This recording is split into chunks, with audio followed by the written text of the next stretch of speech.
While perpetrators of this grand conspiracy have been successful in plots so far, well, little do they know that their actions have been permanently recorded on a hidden camera. ये तो सभी तो नहीं है, तो आप बैठ जाओ ना, करवा लो जो करवाना है।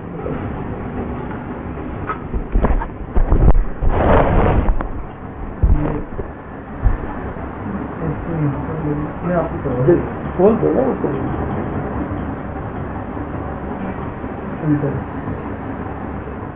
उल्टा उल्टा था, लेफ्ट हैंड।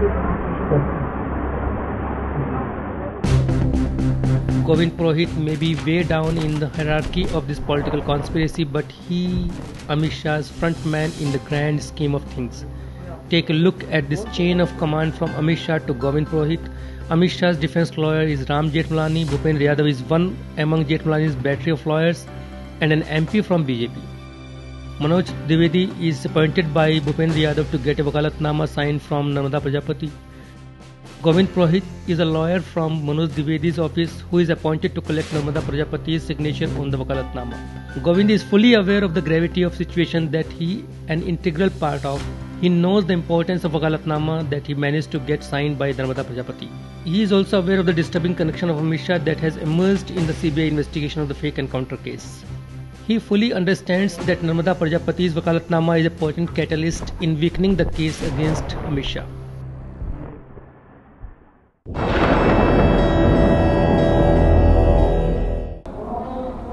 बात हो रही थी, वहाँ बड़ा लग रहा था, इन्हें हवा में उठे मामले के, और तो नाम ही नहीं चार्जशीट, देखो चार्जशीट देखो ना, बाकायदा एक्सक्यूज में आया हुआ है जी।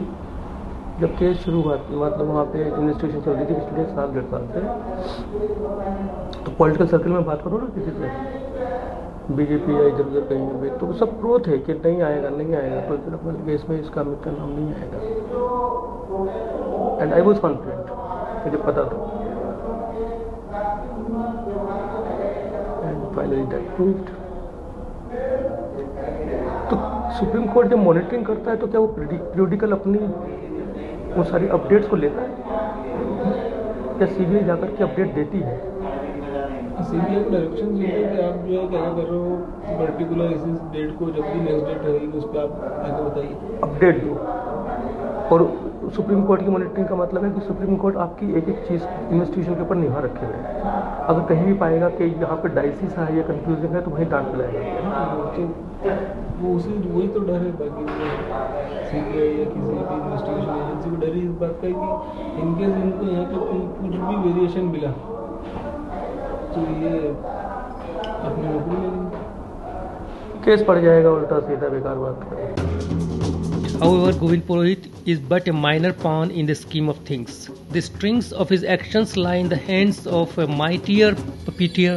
The signing of the wakalatnama is orchestrated by the head of the legal firm where Govind is an employee. And head of the firm is Manoj Dwivedi. Manoj Dwivedi is the additional advocate general of Indore bench of High Court. Now this is a very significant post because the state government directly appoints senior advocates to the post of additional advocate general. Turns out Manoj Dwivedi is a very close associate of the top brass of BJP sitting in Delhi and conspiring to save Amit Shah.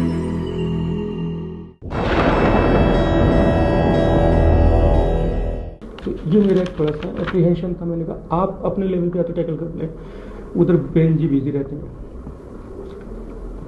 पहले वाला मामला दूसरा था, पहले वाले भूपेंद्र जी दूसरे थे।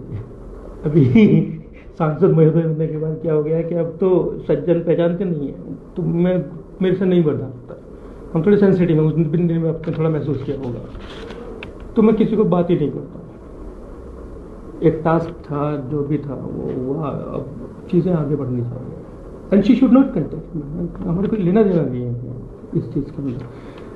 अभी मैं पहुंचता हूँ तो गुजराती की ये पेपर वेपर हमें दे दिए जाते हैं, what sort of things she is trying to convey me, है ना। ये अपने से कोई लेना देना नहीं है। हुआ क्या बीच में, द गाय केम, वो दिस गाय, वो सेकंड पार्टी, उनको वही सब साइन वाइन चाहिए होंगे, वकालतनामा वगैरह के।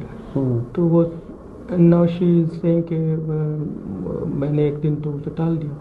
तो मैंने देखो भाई मेरा कोई लेना देना नहीं है, देयर इज समवन गाय, और उन्हें मैंने पैसे वैसे दिए नहीं थे, तो हो सकता है इसलिए उन लोगों ने आपको टच नहीं किया होगा, तो मैं पैसे वैसे दे दूँगा, वकील साहब वगैरह आपसे बात करते हैं।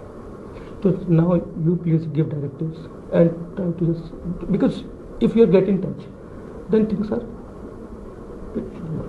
ये इतनी सी बात है।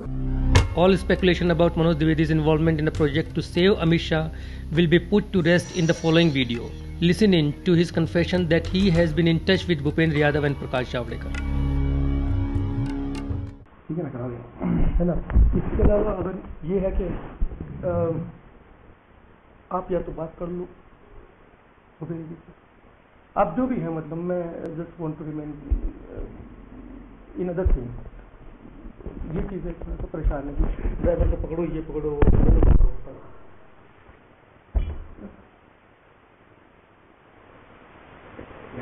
असल में क्या है, मेरी पोजीशन में वैसी है। मुझे उस वक्त सिर्फ इतना बताया गया था कि आपको एक आपका जूनियर प्रोवाइड करना, मुझे बताया भी नहीं गया था कि क्या मसला है।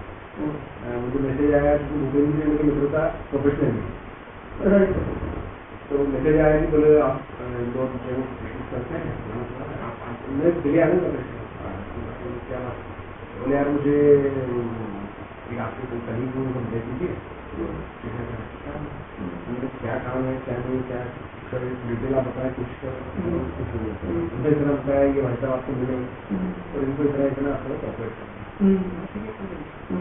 उसके आगे पीछे का क्या है क्या नहीं, देखो मैं एबीसीडी भी नहीं पता, प्रकाश जी ने बड़ी सुना, एक वो उनके भी लाइफ में सब चीज क्लियर नहीं कर रहा है।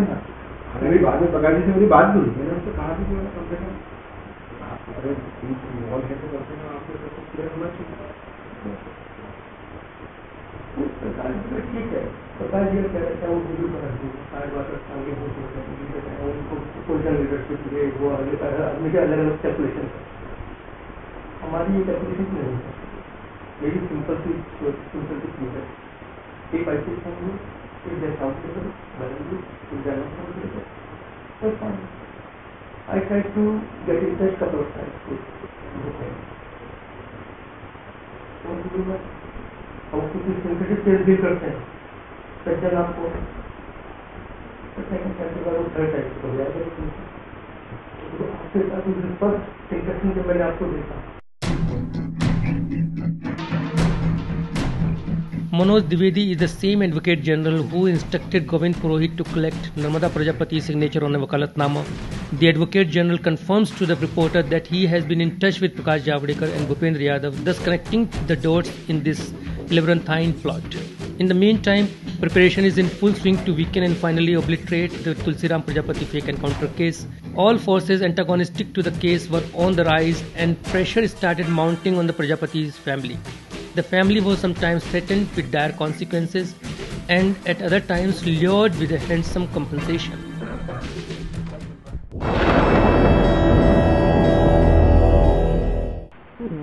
लास्ट ईयर से ये कितनी बार लोग आए, अमित वगैरह के लोग, अमित शाह के लोग?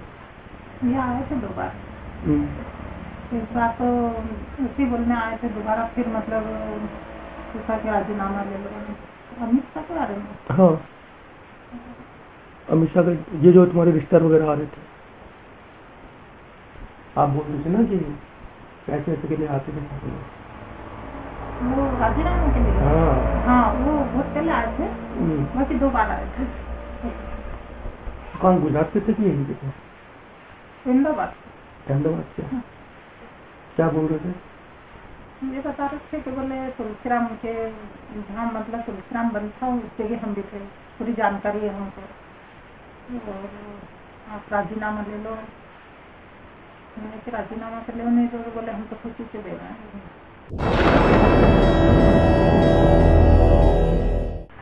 इस पूरे मामले में ये लोग आ रहे थे तो फायदा कितना था? अगर आपसे राजीनामा करवा रहे थे ऐसा तो उन लोगों ने तो क्या रहने का था, अमित शाह का कोई था? हाँ। आपको क्या फायदा? हाँ, कोई फायदा नहीं। घर का लाल चला गया, तुम साले अब आ रहे हो, तो ये तो धंधे ही करने आ रहे ना तुम हमारे पास। तो अब तुम्हारे मन में क्या है, सच की लड़ाई लड़नी है? हमने सच की लड़ाई लड़नी है मेरे को, बाकी बात ये है कि बाहर की जानकारी मेरे को नहीं मिलती है, मतलब अंदाजा नहीं रहता है कि एक तो क्या- अखबार क्या समाचार अच्छा होता है क्या बुरा होता है ये पता नहीं है। तो लोग आया था ना बच्चा An insignificant old woman in a remote village has suddenly become the center of political interest. Various faces come with various stories. Sometimes they come as sympathizers and at other times as co-prisoners of her son Tulsiram. The sole objective of the visits is to obtain her thumb impression on legal papers.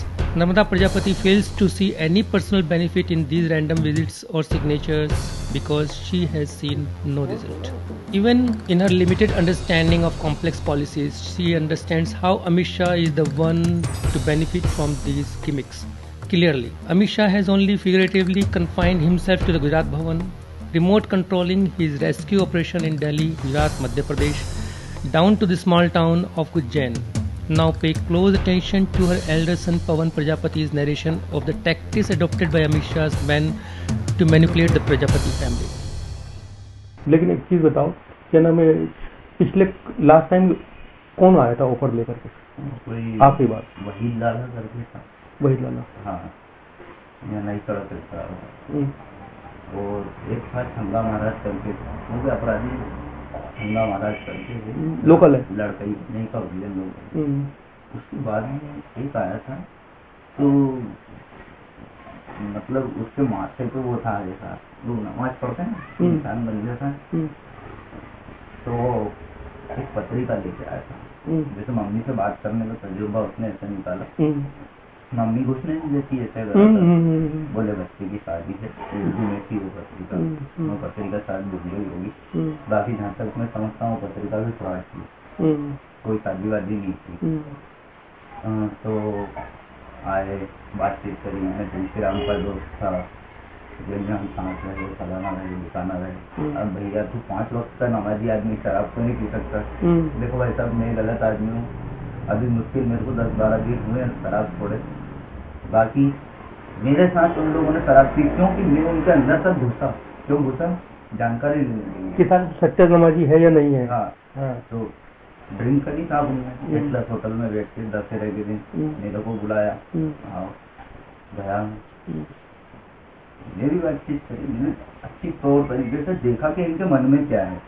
तो मैं तो आज भी पीने वाला हूँ, तुम सोचो कि मुझे अगर चढ़ जाए वो तो होगा नहीं।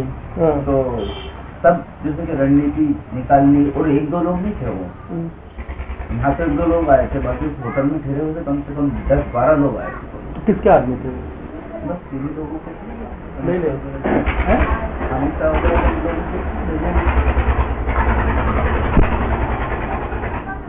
किसके लोग? किसके लोग लिया बेटा 2 कप है? पवन, किसके लोग थे? अमित शाह के भेजे हुए थे। हाँ, तो उन्होंने जिक्र किया अमित शाह का? सब कुछ भी जिक्र नहीं था, बस इतना ऐसी बातें चली उनकी।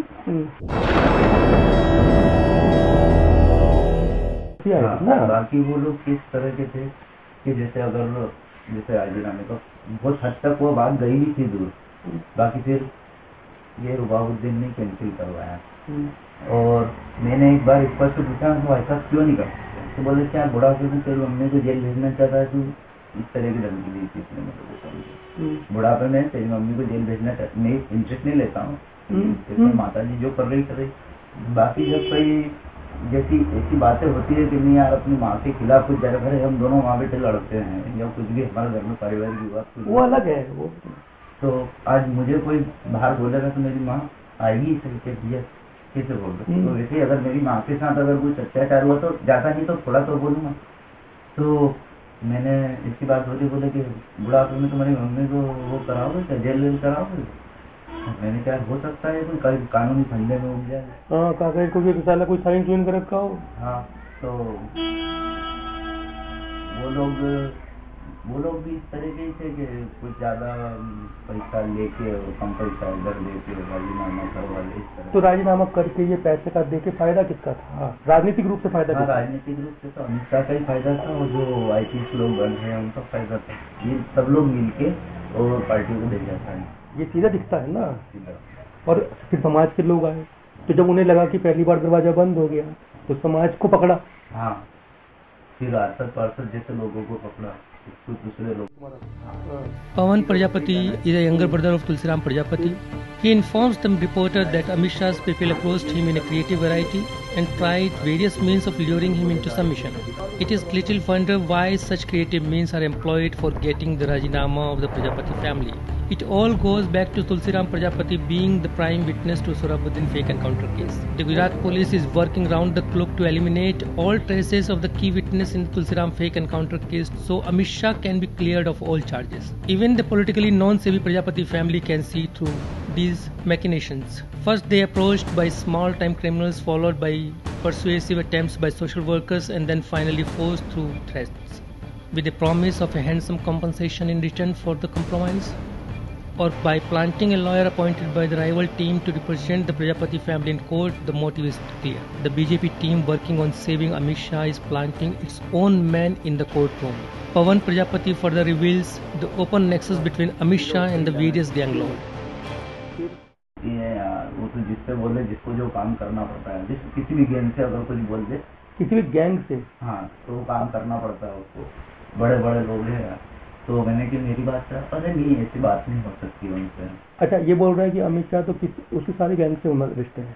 जैसे गैंगस्टर, जैसे इनका इनकाउंटर क्यों हुआ, उसका कारण ये है, जैसे बड़ी बड़ी जो गैंग जो बहुत उन्नत हो जाती है, इस चीज से भी फोन पे पैसा मंगा लेना, ये कर लेना, ऐसे लोगों से जो कॉन्टेक्ट में अपने जो काम करवाना, हल करवाना, उसके बाद में अगर अपने पे भारी पड़े तो उनका काउंटर करना, उसके बाद कर दो, हो गया भैया, थैंक यू तुम्हारा। हाँ, सीधा ऊपर ही जाना है तो फिर तो इस टाइप के इनके, और आज भी गैंगस्टर लोगों से मिले हुए हैं लोग। अब जैसे गृह मंत्री जो बोलेगा IPS अधिकारियों को फलाने को, तो उनकी मानना है, बोल दिया कि अगर फलाना आपने कहने से बाहर जा रहा है, कुछ भी नहीं, इसको कहीं भी ले जाके ठोक दो, इनकाउंटर कर दो। Pawan Prajapati elaborates the genesis of fake encounters that are carried out at the instructions of the Home Minister. He describes the close nexus between the Home Minister and police force and the gangsters they use as extortionists, who are then eliminated through fake encounters when they become too dangerous. And what happens to the family of the deceased? Pawan says he was offered 20 lakhs and promised a sarkari naukri. Listen in.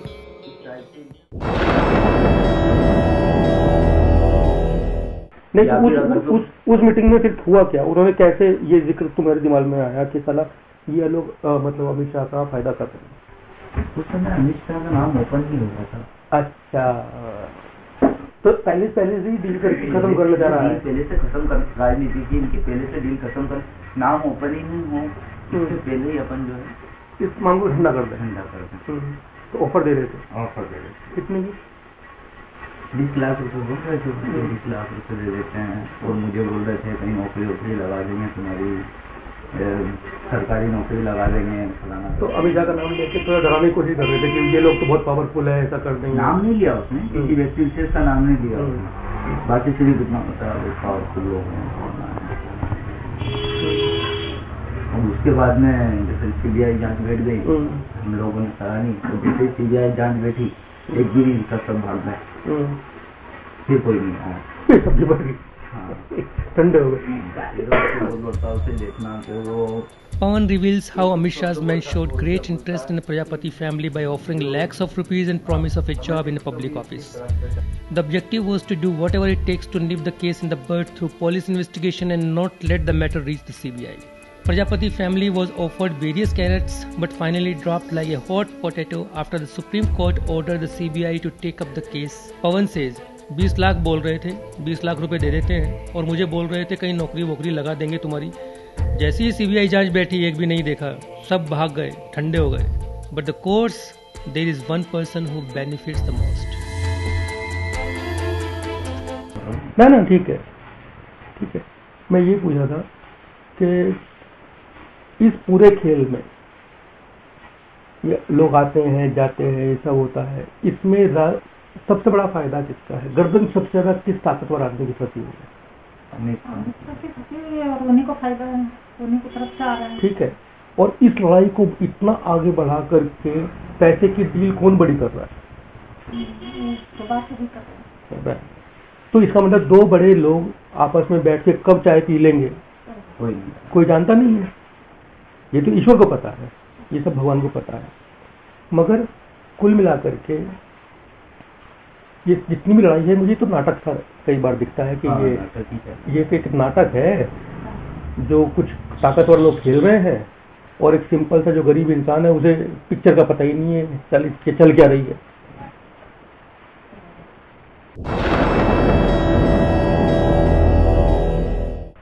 तो सबसे बड़ी offer कितने की है?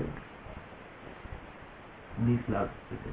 कौन दे रहा था? वही वो क्या है, यही के लोकल लोग बोल रहे थे। अब उनको कहीं से संपर्क में होंगे, उन लोगों ने अपने संपर्क सूत्र बताया भी। लेकिन ये समझ में आता है लोकल आदमी तुम्हें आकर के फालतू बनाएगा जो आगे देगा। हाँ, ये किसका पैसा होगा? आगे से ही होगा। किसका? अमित शाह का ही होगा। फिर तो तुमने कभी किसी को जिक्र नहीं किया पुलिस को इस बारे में? वो नहीं ऐसे आकर से थोड़ी मिलता है, मेरे को जाना होगा तो कागज पे साइन करना होगा। ऐसे बोल रहे थे? मेरी तरफ से माफ हो तब आप। अच्छा, क्या बात है, ये बात निकली। पेन क्या बोले? बोले मेरी तरफ से माफ हो, मतलब ऐसा मेरे को बोलना है, मतलब कोर्ट में लगाना है। हाँ, अब साइन कर दिया, मेरे से आगे पढ़ाई कोई पूछे तो कर नहीं सकती हूँ भाई जो क्लियर नहीं बता पा रही। उनका कहना है कि जो पुलिस तफ्तीश कर रही है उसको, इस तफ्तीश को पुलिस को ही करने दिया जाए, सीबीआई जांच नहीं चाहती। अच्छा, क्योंकि सीबीआई जांच करेगी तो हमारा गर्दन जो है फंसती है ना। तो आपको बोल रहे थे कि हम साइन करो या और अंगूठा लगा दो, आपको चलना पड़ेगा। तो इस सारे फायदे में अब बात में अम्मा किसका फायदा है? उनका फायदा है। उनका नहीं है, ऐसे साफ बोलो ना। नाम किसका आता है? मेरा आता है। नहीं, अमित शाह का फायदा किस इंसान का है? एक इंसान कौन है जो इतना ताकतवर है कि इस पूरे आपके माफ करने से कौन बचता है? वो बात ये है कि 15-16 आदमी है, उसमें तो बताया है। लेकिन उनमें सबसे ज्यादा ताकतवर कौन है? सबसे ताकतवर तो अमित शाह है। तो जो ये पैसे की ऑफर देगा, जो कोई सड़क चलता आदमी देगा? नहीं देगा।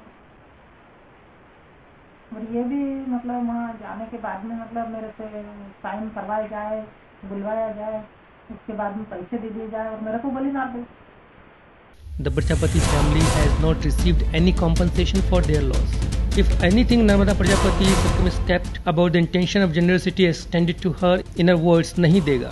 पर ये भी है, मतलब वहाँ जाने के बाद में मेरे से ले लेंगे, साइन करवाए जाएं, बुलवाया जाए, उसके बाद में पैसे दे दिए जाएं और मेरे को गोली मार दें। Pawan Prajapati and Narmada Prajapati are not the only people leveling accusations on Amit Shah. An accomplice of Sohrabuddin and accused in several other crimes is Azam Khan, who uncovers the hidden acts of Amit Shah. Azam Khan is a co-accused in several cases slapped on Sohrabuddin, and more importantly, he is the star witness in Tulsiram Prajapati fake encounter case. Listen into the narrative of this star witness of the CBI who is under state protection because he will testify in the Tulsiram Prajapati fake encounter case. His testimony will determine the fate of Amit Shah and the senior officers of Gujarat Police. This is Azam Khan's absolutely fearless statement on the hidden camera, which has not yet done the rounds of the Indian courts. But first thing first, how does Azam Khan know Tulsi Prajapati?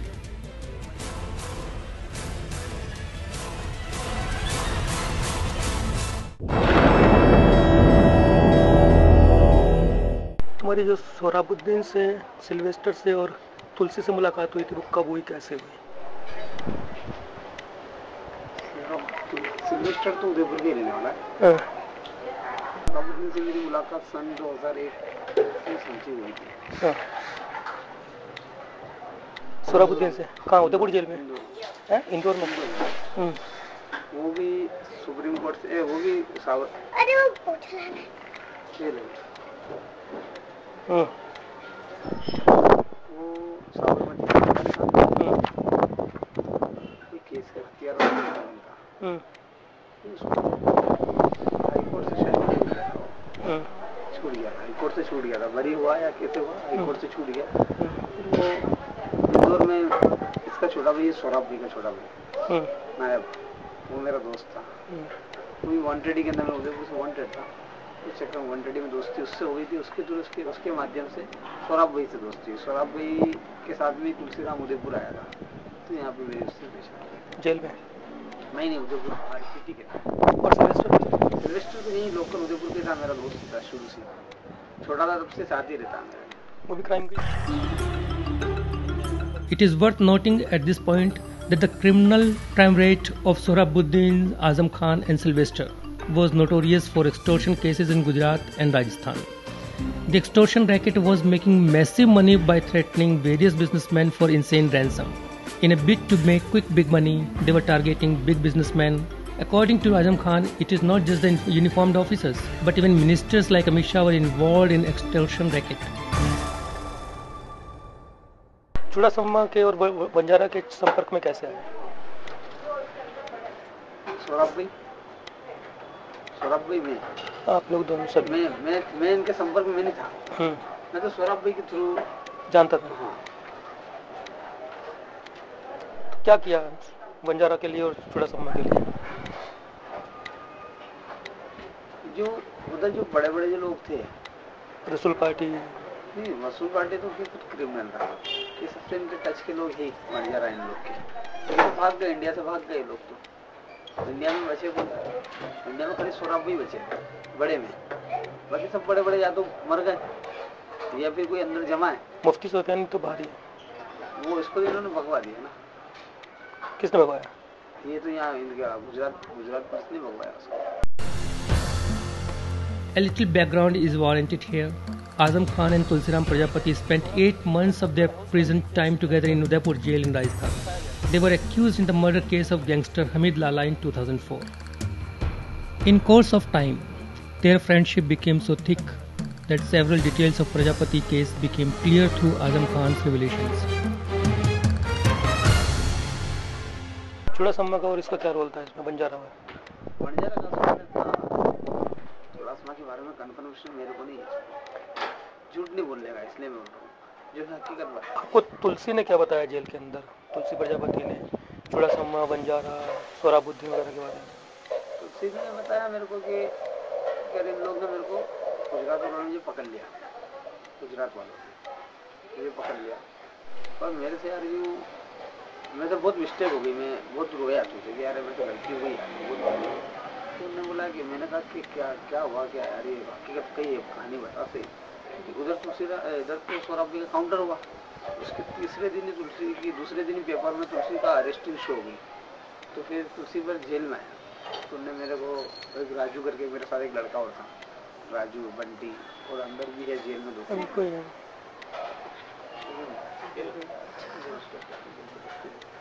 बात कर लेंगे, थोड़ा भेजा सही रहेगा।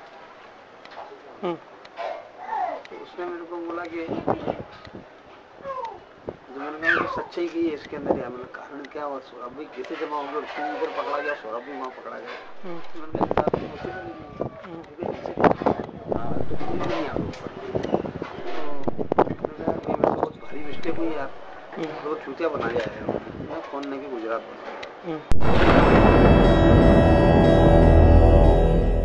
तो नाम के लिए कोई ने फोर्स किया था मेरे को, इसलिए मैं नाम लिया, बाकी नाम नहीं बोला उन्होंने, गुजरात वाले बोला। गुजरात में बात क्योंकि यार मुझे पकड़ लिया था, भिलवाड़ा आया था, उन्होंने मुझे अरेस्ट कर लिया, भाई पकड़ा, अरेस्ट नहीं पकड़ लिया। फिर उन्होंने मुझे प्रलोभन दिया कि देख ये तो छोड़ देंगे, सौरभ को तो पकड़ा दे। मैंने कहा मैं सौरभ को कैसे पकड़ूंगा, तो सौरभ को बुलवा ले, कि नहीं मेरे बुलाने से तो नहीं आएगा, मैं फोन करके बुलाऊंगा तो नहीं आएगा। तो मुझे पूरा विश्वास मिल गया कि देख हम सौरभ को नहीं मारेंगे, कुछ भी नहीं, हमें सौरभ पे यार हमारे पे बहुत प्रेशर है कि सौरभ ने इतने बड़े बड़े लोगों को धमकी दे दी और फायरिंग वायरिंग करवा दी, तो यार हमारे पे बहुत बड़ा प्रेशर चल रहा है, राजनीतिक प्रेशर। अगर सौरभ को अगर तूने पकड़ा दिया तो सौरभ तेरे को तो हम छोड़ ही देंगे, सौरभ को भी केस बना के उसको जेल पहुंचा देंगे, वो महीने 6 महीने में छूट जाएगा। तुलसी उनकी बात में आ गया, फिर तुलसी को उन्होंने छोड़ भी दिया, पूरा भरोसे में ले लिया उसको कि हाँ भैया अपना आदमी है उसको, क्योंकि जैसे मालूम तुलसी को ऐसे भाग तो सकते ही नहीं है, तो कुछ चूतिया बना के अपन भाग भी जाएंगे, अगली बार हाथ आते मार देगी अपन को। तो फिर तुलसी राम को जब उन्होंने छोड़ा, तुलसी उनके पूरे भरोसे में, तुलसी किसी ने सौरभ भाई को बताया नहीं कि मेरे साथ ऐसा सा इन्होंने मुझे पकड़ लिया था और छोड़ भी दिया और आपके लिए ऐसी भी बात हुई। तो तुलसीराम और सौरभ भाई के साथ ऐसे ऐसे मिल गया, जैसे नॉर्मल था उसे रहने लग गया। वहाँ से सौरभ भाई के साथ वो हैदराबाद गया, उनके वाइफ का इलाज चल रहा था। तो वापस आते हुए यार वापस आ रहे थे तो यार मैंने वहाँ से टिप दे दी थी उसने कि हम लोग निकल रहे हैं। तो इन्होंने फिर जैसे कहाँ से नाके में कहाँ घेराबंदी करी, सांगली के वहाँ आते थे, उसने इन्फॉर्म करा कि हाँ सौरभ भाई सो गए। तो उन्हें जगते हुए हाथ डालने में उनकी हिम्मत नहीं हुई थी। उनको ऐसा मालूम था कि सौरभ भाई के पास कोई वेपन वगैरह होगा तो वो भी कुछ रिटर्न करेगा भागने के अंदर, क्योंकि वो एकदम तो सरेंडर करेगा नहीं अपने आप को। तो उसके सोने का इन्होंने इंतजार करा और जैसे उसने आगे किया मैंने बोला यार कि हाँ सौरभ भाई सो गए। तो फट इन्होंने गाड़ी रोकी और रोक के फटफट अंदर आ गए तो वो उतार लिया तीनों को नीचे। फिर हमें ये इंदौर ले आ गए। इंदौर में किसी फार्म हाउस पे लेके आए। पूरे किसका फार्म हाउस ये तो मालूम नहीं, किसी का फार्म हाउस पे लेके आए।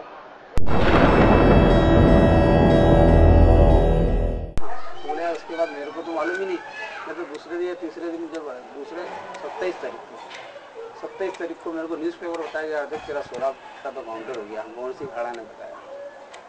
तो बोले यार किसने? भंवर सिंह खाड़ा। कौन था वो? इस यहाँ का SHO ही था, 3 स्टार। बोले यार उसने बोला जैसे कि देख तेरे सौरभ का काउंटर हो गया। तो यार मैं फिर तुलसी के यार बहुत मैं रोया वहाँ पे। मेरा दिमाग खराब हो गया कि इन्होंने मेरे साथ धोखा कर दिया। मैंने वहाँ भी कहा कि तुमने बहुत बड़ी गलती करी, मेरे साथ धोखा करा, तुमने मेरे भाई को मार दिया। खाना भी खाया, न्यूज़पेपर ने भी दिया था, खाना वाना भी नहीं खाया। उसके बाद तुलसी ने बताया कि यार रात को मैं जब बहुत रो रहा था तो मुझे भंवर सिंह खाड़ा ने मुझको चरस ला के दी। तो मैंने चरस बहुत पी, चरस सिगरेट वगैरह ला के दी, चरस ला के दी। तो मैं पूरा चरस पी गया तो मैं ऑफिस के अंदर ये सोचे तो मैं सो गया, सोया नहीं था, मैं जग रहा था। मुझे भंवर सिंह जो सुधीर जोशी करके आया तो भंवर सिंह ने कहा कि ये तो सो गया है, तो रो रहा था बहुत, मैंने चरस दी इसको पी के सो गया। Azam Khan narrates how Tulsiram Prajapati was used as a bat to catch Sohrabuddin. Tulsiram was brainwashed into believing that Sohrabuddin would be merely captured because there was a lot of political pressure from Gujarat. But when the SHO Bhanwar Singh Ghada relayed the news of Sohrabuddin encounter, Tulsiram was filled with remorse for having betrayed his friend into a fake encounter. Not aware that Tulsiram was privy to their private conversation, SHO Bhanwar Singh Ghada and DSP Sushil Joshi make some disturbing revelations. दोनों आपस में discussion कर रहे हैं, दोनों बातें कर रहे थे कि यार सारी मेहनत तो अपन लोग कर गए और मजे तो नेताओं के हो गया। तो फिर उसने भंवर सिंह खाड़ा ने DYSP को भेजा कि सुधीर जोशी से कि क्या मतलब क्लियर तो बताओ कि यार कुछ नहीं यार, अपन ने सारा इतनी मेहनत करी और सारे पैसे सब ये नेता लोग खा गए यार। पैसा सारा नेता खा गया। कौन कौन थे नेता?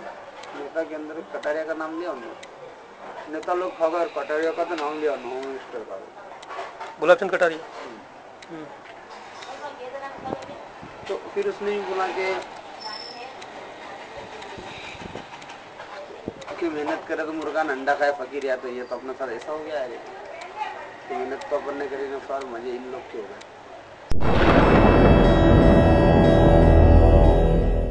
जो पैसे वो आरके वाला पैसे दे रहा था 20 करोड़ रुपये की फिरोजी मांगी के लिए, सौरभ भाई नहीं मिले। मैंने मना कर दिया था इनको, मतलब ये बहुत खतरनाक आदमी, खतरनाक बोले तो बहुत बड़ा आदमी है, इससे पंगा मतलब गवर्नमेंट इसके ऊपर चलती है, ये गवर्नमेंट पे नहीं चलता। कोई भी सत्ता में रहेगा गवर्नमेंट यहाँ पर राजस्थान में तो इसकी अधीन ही रहेगी, चाहे वो कांग्रेस हो या चाहे बीजेपी। मैंने इनको मना करा था इससे पंगा मत लो, तो भी इन्होंने उसकी उंगली कर दी, उसको कड़ी बड़ी दे दी, उसको धमकी दे दी, उसको बोल दिया था स्कॉर्पियो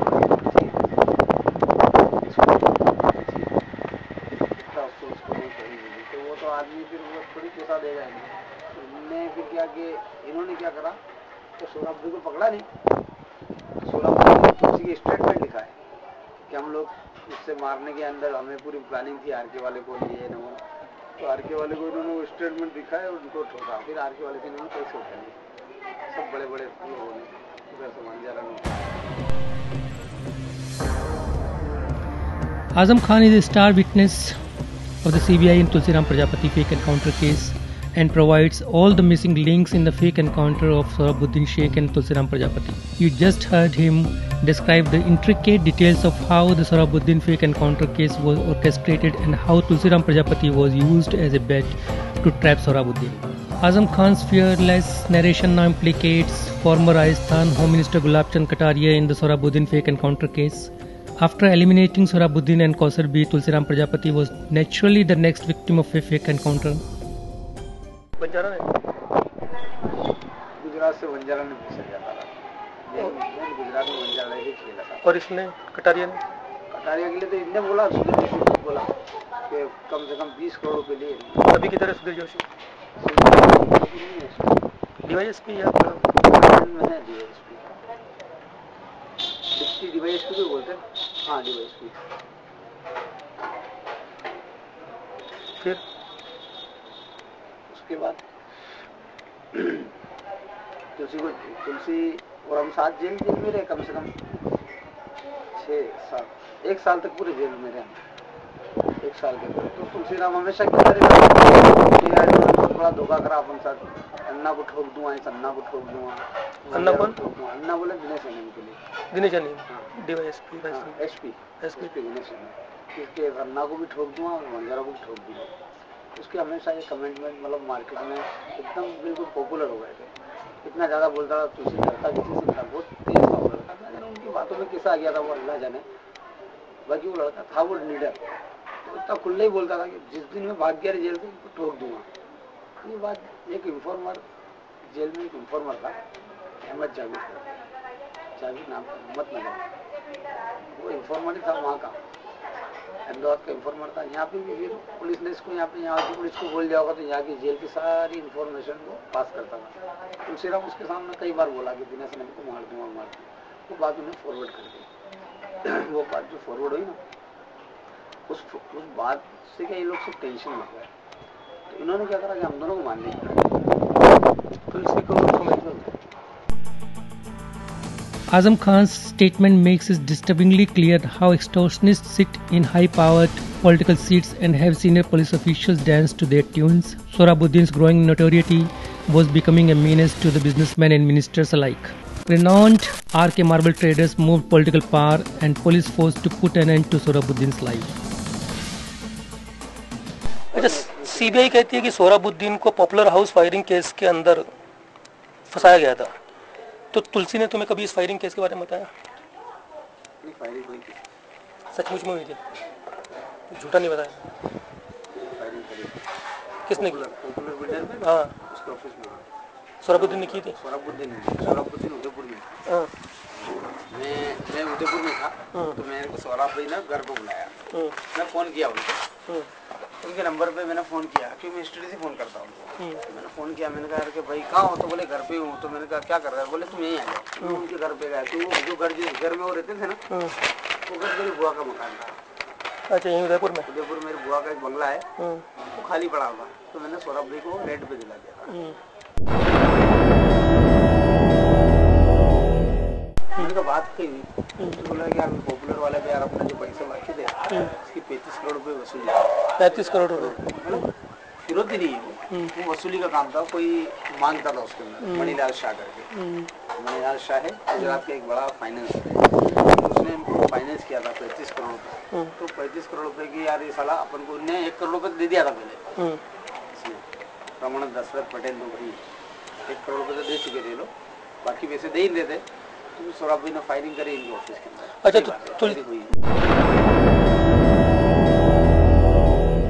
जब बंजारा ने इसको, जब तुलसी को वहाँ पे रिमांड पे लिया, दूसरे तीसरे दिन रिमांड पे ले लिया था बंजारा में, पॉपुलर बिल्डर के अंदर। अमित लाला मर्डर में यहाँ पे इन्होंने पेश कर दिया उसको।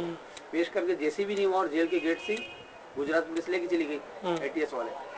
तो वहाँ पे तुलसीराम को बंजारा ने बोला था कि तेरे को भी भेज देंगे अगर ज्यादा करा तो चुपचाप आराम से रहे, तेरा खर्चा हम सब संभाल लेंगे, तेरे को वक्त में तेरे को बेल दिलवा देंगे, थोड़ा आराम से रहे, तेरा जेल खर्चा वगैरह हम संभालेंगे। इसका जेल खर्चा संभाला भी है उन्होंने, तुलसी ने बताया था।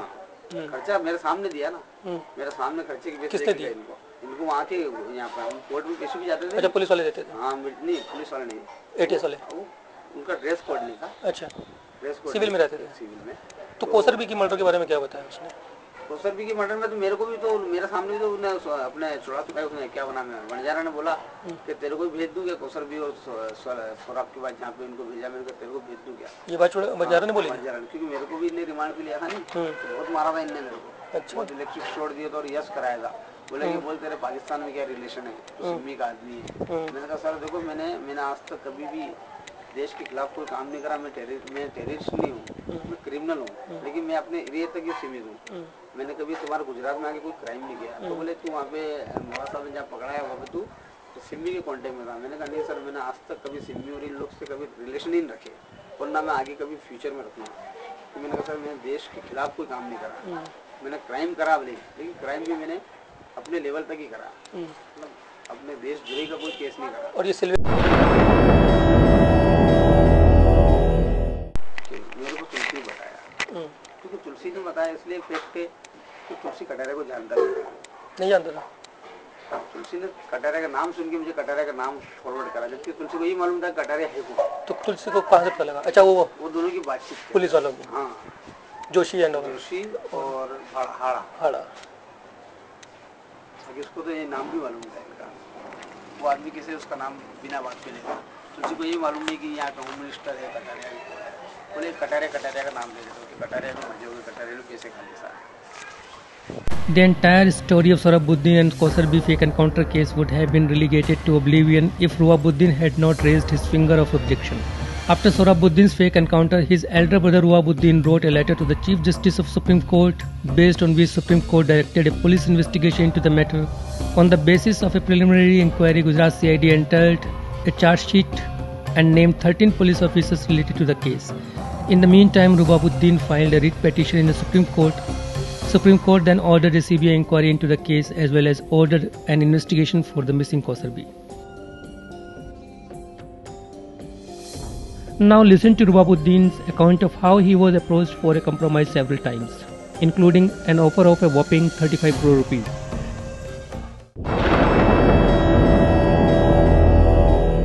को पैसे की ऑफर आई? किसी पैसे की कंप्रोमाइज की? कंप्रोमाइज की बहुत पहले आई थी, तो बहुत बार आई थी, तो साथ में आई थी। बाकी वो जुनून स्टाइल बराबर कि मैंने बताया ना आपको। नहीं, वो भी तो समझ में आना चाहिए ना। वो ऑफर नेताओं की तरफ से थी कि पुलिस वालों की तरफ से थी? देखो बताऊँ, ये राशि बात है, ये किसी को बताना मत। नहीं, ऊपर तो जाएगी, ऊपर तो मैं बात करूंगा ना। पुरुषोत्तम सोलंकी है ना, जो पुरुषोत्तम सोलंकी तो मंत्री है ना, वो उज्जैन भोपाल में गया था। भोपाल अपने मध्य प्रदेश में? हाँ, राजधानी में गया था। वहाँ से सीएम ने हमारे नजदीक नेता है जो हमारे नजदीक नेता है जो हमारे कार्य भी ताल्लुकात रहे हैं। जैसे कि बताऊँ आपको, जो विधायक रहा है वो 3 बार विधायक रहे हैं तहसील के। चलो, मतलब वो पुरुषोत्तम सोलंकी ने आपके किसी खास को कहा? पुरुषोत्तम सोलंकी ने माप जाके बोला किसी एमएलए को? नहीं, सीएम को बोला ना। सीएम इसे शिवराज सिंह चौहान को बोला ना। इसने बोला कि मेरे वजह से वहाँ जो पूर्व विधायक था पहले, उससे बात करते हैं। उसने सीएम ने दबाव वाली बात नहीं बोला कि मेरे पास ऐसी खबर आई है। तो जो हमारे साथ जिसने बोला नहीं, उसने बोला कि इन्होंने मार्च 25 मार्च की 2007 की बात करी थी हमसे। 25 मार्च मेरे ख्याल 25 फरवरी 2007 की बात हुई। उस टाइम बात करी थी कि इसको तुम अच्छा काम करवा देंगे किसी से का, और इसको तुम वापस ले लो। शिवराज चौहान ने नहीं बोला, यहाँ के लोकल एमएलए ने। एमएलए जो था हमारा, जो पूर्व विधायक था, उसने बोला था। किसका? भाजपा के था? उसने बोला था कि तो आपके टच में था? मेरे पापा के टच में था। अच्छा, आप लोग बीजेपी सपोर्टर हो क्या? क्या अब इससे जो अमित शाह की गिरफ्तारी हुई ना, उससे थोड़ी उन्होंने हमसे दूरी बना ली उन्होंने। वो समझ गए होंगे कि अब शायद आपके लड़ाई कर रहे हो। लड़ाई का बच्चा क्या है, वहाँ तो ठीक था वो, और अमित शाह के बाद से फिर RS। एमएलए का नाम क्या है उसके जिसने बात की थी? लाल सिंह राणावत। कितने की ऑफर लेके आया था वो तो उस टाइम में उसने बोला था 35 करोड़ रुपये का बोला था। 35 करोड़ रुपया? 16 लोग बंद थे ये। 16 लोग बंद थे ये। 2-2 सबसे करवा के ने 2-2 करोड़ सबसे करवा दिया। हाँ, 16 बंद हुए, मैंने अपना अंदाज निकाला मैंने। अच्छा, वो आपस में बांट करके मिल करके दे रहे होंगे ऐसा अंदाज निकाला मैंने। ये दिन बोला मैं 5 दूंगा, तुम 2-2 ऐसा करके अंदाज निकाला मैंने, अपना पर्सनल अंदाज निकाला मैंने। टाइम बोला था कि बहुत सारा हो जाएगा काम अपना ये ऐसा। पापा ने बोला था कि मैं बच्चे जीत पे हैं यार कि मुश्किल हो पाएगा ये, बाकी मैं और बात करूंगा मैं, बाकी मुश्किल हो पाएगा। वालिद साहब का नाम क्या है? Anwaruddin. Ruwabuddin says that his family was a BJP supporter for the longest time. His father, Anwaruddin, was made an offer of 35 crore rupees through the local MLA Lal Singh Ranamat, while the case was still with Gujarat police. It is a game of money played well and alike by police and political leaders. Now listen to Ruwabuddin exposing DIG DG Vanjara and DCP Abhay Chudasamma. यहाँ से local में अगर चुनाव ना संबंधित मामला भी कर सकते, कह रहे थे कि अभय चुड़ासमा ने भी आपको ऑफर भेजी थी। बातचीत भी हुई थी, बहुत देर तक हुई थी बात। फोन पे बात हुई थी, सीबीआई को नंबर उपलब्ध करवाए मैंने वाले अभय के। कितने पैसे बोल रहा था? 50 करोड़ उसने खुद ने बोला, 50 करोड़ रुपये। बाद में सीबीआई ने 50 लाख लिखे वो। सीबीआई ने 50 लाख लिखे? हाँ 50 लाख ही लिखे उसने, रकम बड़ी नहीं बताई, जानकर अल्लाह ने नहीं बताई इनने। और इसने बंजारा ने उस टाइम पे बंजारा की डायरेक्ट थी, खबर नहीं आई थी, अपने से खबर आई थी एमएलए से, किसी के थ्रू आई थी। हाँ उसके बाद बंजारा की जो गांव है नीलोल, उसकी रिश्तेदारी होशंगाबाद में है। होशंगाबाद बराबर इसकी बंजारा की सुनो, बंजारा गांव इलोल है ना। इलोल में वाले एक शख्स से ऐसी स्टोरी, जिसकी रिश्तेदारी अच्छा होशंगाबाद में, होशंगाबाद वाली रिश्तेदारी कहाँ पर है? पास वाले गाँव में। अच्छा, उनके इस तरह से एक लिंक बन गया। इन्होंने भी कहा था, तो उन्होंने बोला यार ये वो अजब किस्म की हैं, तो बात तो करना था, तुम्हारी क्या मर्जी है, तो कि बस पैसे देके निपटारा कर दो कैसे भी। बंजारा ने बोला, बंजारा की रिश्तेदार ने बोला था, बंजारा ने बोला। तो उन्होंने बोला यार वो अजब किस्म के लोग हैं यार, वो जिद्दी मिजाजी लोग हैं, वो थोड़ी ना कर ना रहेगा वो तो यार क्या। अमित शाह ने कितना दिया था? अमित शाह ने कहाँ दिया था, मतलब कितनी ऑफर? अमित शाह ने ऑफर कुछ भी नहीं करा अभी, धमकी दी थी। अमित शाह से उसके थ्रू धमकाया, वो खाली उसने मीडिया के थ्रू धमकाया था उस टाइम पे। नहीं, मीडिया तो अलग हो गया, कभी आमने सामने बात, कभी दाएं बाएं से। इसने चुड़ासमा में बहुत बात हुई थी इसके बारे में, अमित शाह बारे में बात नहीं करी थी, ऐसा मुझे लगा कि उसके बारे में बात करता था मेरे से। अमित शाह ने फोन पे क्या बोला? इसने क्या नाम, चुड़ासमा ने एक बार फोन पे बोला मेरे से कि वो खुद कॉल करता था, आप करते थे? आजम था नहीं जो, आजम वो उदयपुर वाला, हाँ दाढ़ी वाला। आजम मुझे फोन लगाया, भाई मैं छुट्टी आ गया हूँ मैं, तो मैंने कहा ठीक है। उसके थोड़े दिन बाद आजम का ने मुझे फोन लगाया कि नहीं एसी साहब बात करना चाहते हैं। एसी अभय चुड़ासमा। अच्छा, ऐसे करके बोलता है एसी। अच्छा, ये सब है एसी चुड़ासमा। तो एसी साहब। Chudasama calls Ruwabuddin to Ahmedabad and invokes his sympathetic relationship with Sohrabuddin. Clearly, the law enforcement agents are involved in a different game outside the court. For all the carrots offered, Ruwabuddin does not fall for DCP Chudasama's sweet talk. Number बात करी, बोले आओ अहमदाबाद आओ मिलो, आपका फायदा होगा उसमें, आपका भाई मेरा दोस्त था, आपके भाई ने बात करी थी, तुम नहीं करी होगी शायद आपसे, और आप भाई कितना मेरे से ताल्लुकात थे ये, मैंने क्या कि अहमदाबाद आता हूँ मैं, ऐसी बात नहीं है। अच्छा, मतलब वो अभय चुड़ासमा का आदमी है? कौन? आजम था किस टाइम पे, फिर बाद में क्या होगी, अगर अपन रात दिन मिलेंगे तो आपको मिजाज समझ सकूंगा मैं, फोन पर समझ सकूंगा मैं। तो फिर क्या बोला चुड़ासमा ने आपको? चुड़ासमा ने बोला था कि मेरे साथ में आके ने गांधीनगर मिलो। गांधीनगर? अच्छा। हाँ, साथ में खाना खाएंगे, बैठेंगे, करेंगे अपन, तो आपको फायदा होगा इसमें। मैंने कभी बुरा नहीं सोचा आपका, आपको कभी बुरा नहीं सोचा, ठीक। आप तो कभी बता था कि मैं क्या था, आपको बता था मैं आपकी क्या बताऊँ आपको मैं, आप यहाँ मिलो, तो आपसे कभी यार आपको अहमदाबाद में घुसे आप, बस आपको परेशानी नहीं आएगी। मैंने आता हूँ अहमदाबाद में, आता हूँ बराबर आता हूँ उनसे मिलने के लिए, इस टाइप से बातचीत करी थी उन्होंने। मतलब कभी धमकाया नहीं, उनकी जबान में कड़वास थी, थोड़ा नाराज तो थे। हाँ, कड़वास थी। बातचीत का अंदाज ये था कि फोन से अपन इसको इसी कड़वास जाहिर करो ताकि डर जाए ये, समझ रहे, बोलने का अंदाज जो था ना वो। कितनी बार बात हुई होगी? मेरे ख्याल से 3 बार बात हुई थी, एक बार नागदा हुई थी, 2 बार जिंदगी में बात हुई थी। तो हमेशा आजम ने करवाई? आजम ने करवाई हमेशा, उसने नंबर भी दिए थे मेरे को चुड़ासमा ने। अभी भी है नंबर वो? शायद होंगे, मैंने रखे नहीं थे, नहीं वो सिम कार्ड था जो, उस सिम में नंबर थे उसके। नहीं, पर्सनल नंबर है उसका कोई? पर्सनल नंबर था सी मेरे ख्याल से, देखो बताता हूँ आपको, मेरे भाई तो ये नंबर दिया था मेरे को उसने।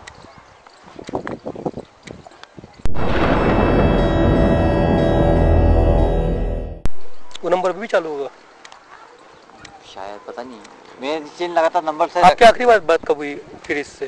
सितंबर में हुई थी बात मेरी, इसी साल सितंबर 9 में, लास्ट ईयर। हाँ। तभी अरेस्ट हो गए थे? अरेस्ट नहीं हुए थे। तो आजम ने करवाई थी तब भी बात? नहीं सॉरी, सीबीआई की जांच से कुछ दिन पहले 10 जनवरी को जांच हुई सीबीआई की। 10 जनवरी हुई हो तो नहीं जांच हुई ना, तो मेरी सितंबर में हुई थी बात, सितंबर 9 में।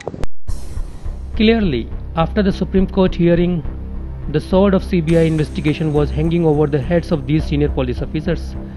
All kinds of tactics were employed by the malefactors to escape the law. Crores of rupees were being offered at times and at other times issued veiled threats. Rubabuddin and his younger brother, Nayabuddin, talk about a contract they had with Chudasama. According to their understanding, Chudasama promised to clear Nayabuddin from the popular firing case on the condition that Nayabuddin helps Chudasama stay out of the CBI inquiry.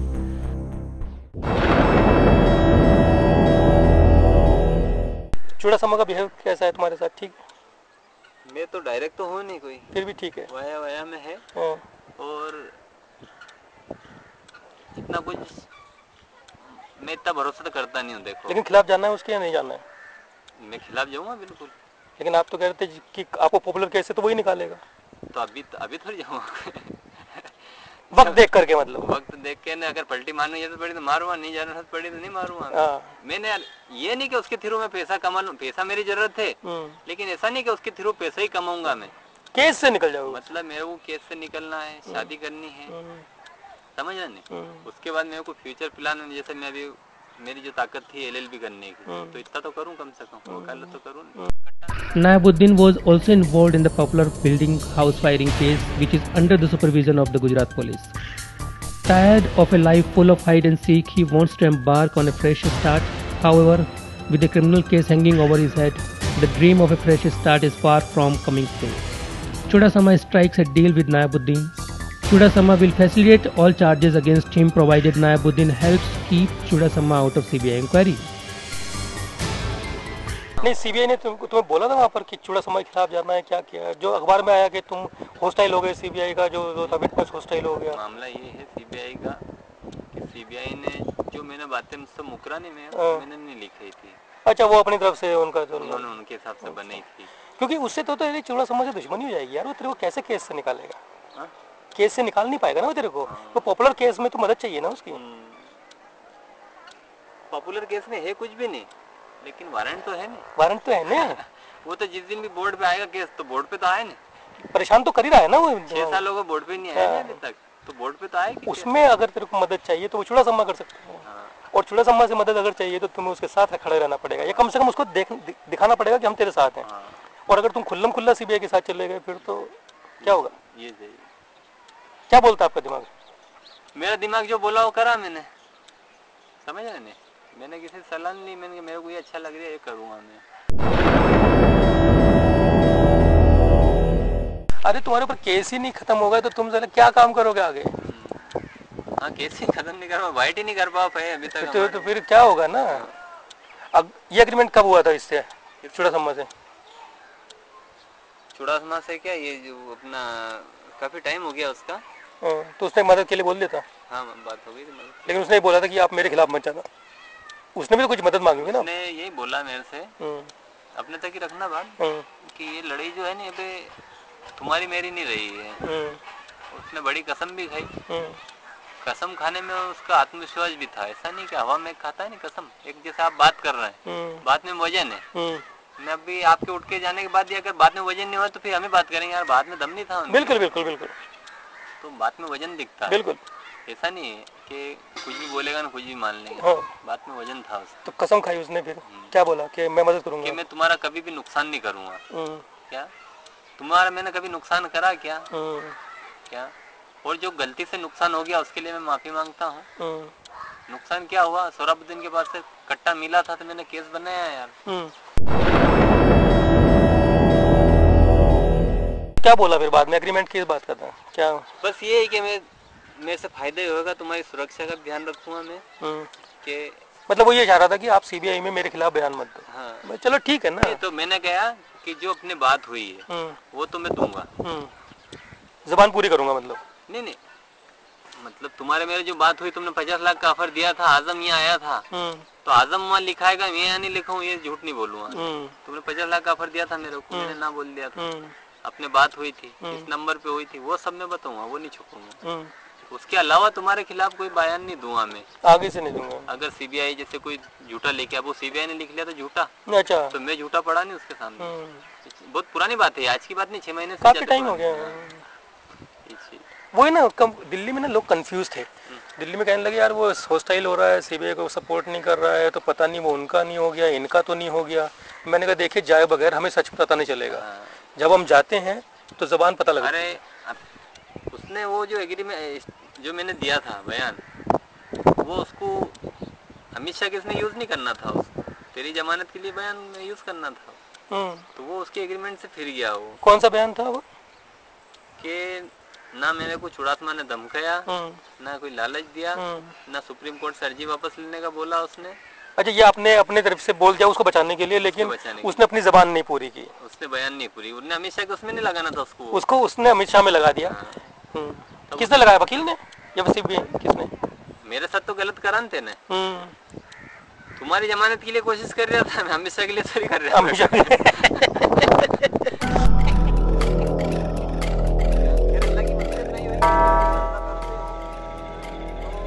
Nayabuddin is extremely unhappy that Chudasama exploited the personal contract struck between Nayabuddin and Chudasama and used it to bail out Amit Shah. Once bitten, he is twice shy and will not trust Chudasama anymore. He will assess the situation and test Chudasama's commitment to his contract before giving his statement to the CBI. Right under the CBI's nose, here is another agenda brewing to mislead judicial process. We hope the CBI is paying close attention. According to Azam Khan's narrative of Sohrabuddin's fake encounter, some of the police officers who are privy to the intricate details of the case are still running scot-free. Before becoming a victim of fake encounter, his co-prisoner Tulsiram Prajapati had eavesdropped on the conversation between SHO Bhavan Singh Ghada and DSP Sushil Joshi of Rajasthan Police. Again, we hope the CBI is listening. This expose by reporter Pushp Sharma throws up several alarming and disturbing events that connect back to one single mastermind, and that is Amit Shah. Amit Shah is out on bail in Tulsiram Prajapati fake encounter case, but the matter is still sub judice in the Supreme Court of India. Amit Shah was granted bail based on an affidavit that he submitted that he will not influence any witness while on bail. However, the kingpin devises a brilliant mechanism to violate his bail condition while keeping himself invisible. He makes Gujarat Bhawan his physical den and engineers his rescue operations in 3 states through remote control, hatching a conspiracy while on bail to facilitate his own acquittal by subverting the judicial process. While the BJP leaders are busy saving their skin, their deputies in the capital are busy executing the orders of Amit Shah. The objective of this undercover investigation was to expose all the players in this game of political conspiracy, saving the former Home Minister of Gujarat. And somewhere in remote Ujjain, Narmada Prajapati is clueless about one political pot boiler that her fate is engulfed in. The big question is, will there be justice? Will the CBI open its eyes to the conspiracy of these political leaders executed right under its nose? Will the judiciary continue to be blind to the multiple layers of this sophisticated crime?